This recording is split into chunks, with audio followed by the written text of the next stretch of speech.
A new spirit of cooperation between Māori and China could see two of the Crafar farms given over to Māori trusts.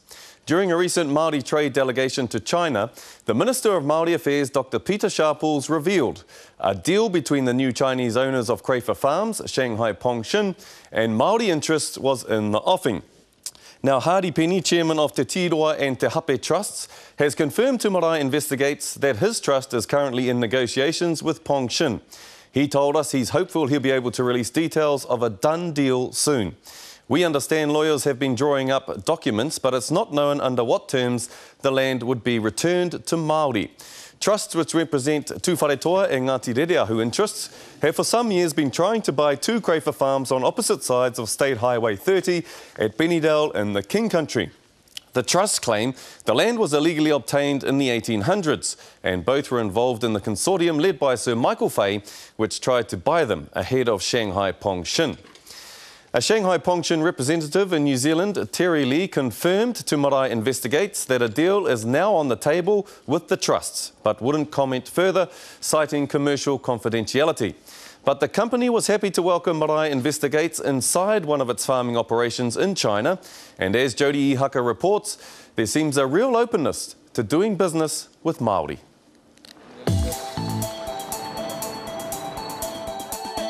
The mission for this elite group of leaders is to make friends, then money for their people. It starts with a handshake, a hongi, and a haka. It ends with hope that Chinese law pertaining to the Year of the Dragon ushers power, prestige and prosperity. We came from Asia, there's no two ways about it, and it shows in our culture. We have a kanohi ki te kanohi, face-to-face culture, and establishing the personal relationship first and the cultural and spiritual relationship. And you know, once you've done that, people are open to any ideas. Business ideas that enable us to visit the controversial Shanghai Pengxin Group's agribusiness. A day later, Dr. Sharples reveals good news. I believe they're going to sell or give back two of the farms to Māori for a start and respect the wāhi tapu in the others. So that's you know, nobody even asked them. When the deal was done, Sharples was quoted as saying, "A great wrong has been done to New Zealanders. Our land is not just a commodity. It is a living, breathing part of our history, our culture and our people. We just sold a piece of ourselves." But Sharples is embracing Chinese business and cites program differences that sees him miss the bus that's taking us into the heart of Shanghai Pengxin Group's feedlot farm. This is Geyu, the Pengxin investment manager. He tells me to call him Fred, says it's easier for Westerners to pronounce. Someone told me you looked very young, but some people told me you looked very old. He's tasked with growing agribusiness. I like the place.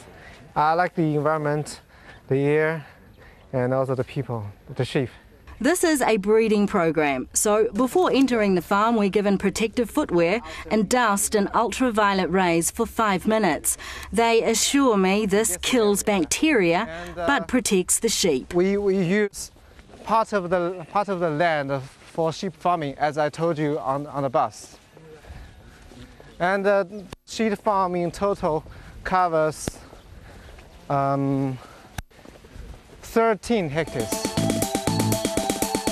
Pengxin Group have 1,580 hectares of land devoted to breeding sheep. As well as the Crafar deal, they've also invested in farms in Bolivia. The company philosophy states there are new fields ahead and they warmly welcome cooperation with all walks of life. Why did you decide to invest in Crafar farms? Because Chinese people do need quality milk, dairy products from New Zealand. Yeah, since you know the food safety in China is very poor, so we do need safe and quality dairy products from New Zealand. Once a sheep has its lamb, so how many times a year are you lambing? 1.5 times. 1.5. Oh. Yeah. And the lambing rate is around 200%. Oh, yeah. These sheep aren't used for high-end quality cuts, but more like hot pots and for their ears and skin. Geyu says they're raised on a special combination of corn, maize and silage.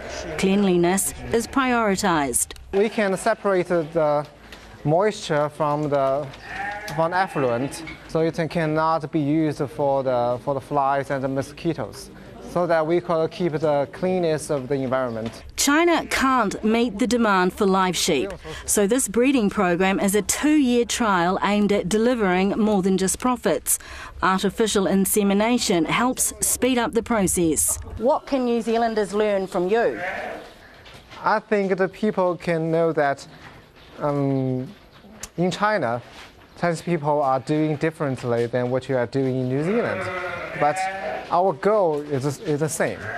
We are all going to use the land more efficiently to supply quality food to the consumers. 25 people are employed to work this farm. The buildings are decorated with happy sheep, a famous Chinese cartoon character who evades vicious wolf attacks. Whatarangi Murphy Pehi represents Atiho Whanganui Incorporation. He's the regional winner of Māori Farmer of the Year and runs a 1,000-hectare farm and dairy unit near Ohakune. It's his first visit to China. He says his iwi has no problem doing business with the People's Republic. For us as Atiho, we're looking at opportunities. We're looking at opportunities in the area of maybe Chinese investing down in New Zealand. We want to grow our farming enterprise. And China's keen to work with New Zealand as well. Are you aware of the negative reaction that your company received over the Crafar purchase? Yeah, I heard and read some news from your newspapers and websites, but I think that I can understand the concerns raised by the media and by the people. But nothing to fear? I think we do not need to fear about that. What about you? Do you feel comfortable about doing business with New Zealand? Yes, so far so good. He said to me, can you tell New Zealand that China is not invading New Zealand? What do you think of that? I've told China New Zealand's invading China, so I guess that counters that. But yeah, no, I think we've got to really change our attitude a bit to China and to other countries, especially of the Pacific and from Asia, you know, and embrace them with goodwill. Whatarangi says growing his iwi asset base by working with China is a mission that isn't far from impossible. It's my first time in China, and one has to absorb the culture and the way they do business. And that's been a real eye-opener for me. And it comes very obviously to me that Chinese investment down in New Zealand, not buying land, but having a partnership with them is key. I've told all the ministers that we left here and you stayed in the early days. The reason that you stayed is that you were frightened of getting seasick while we crossed the Pacific Ocean, to which they found good humour. They like humour, people like humour, but you know, behind the humour is understanding and goodwill. And Jody will be back with further trade success stories from China in the coming weeks.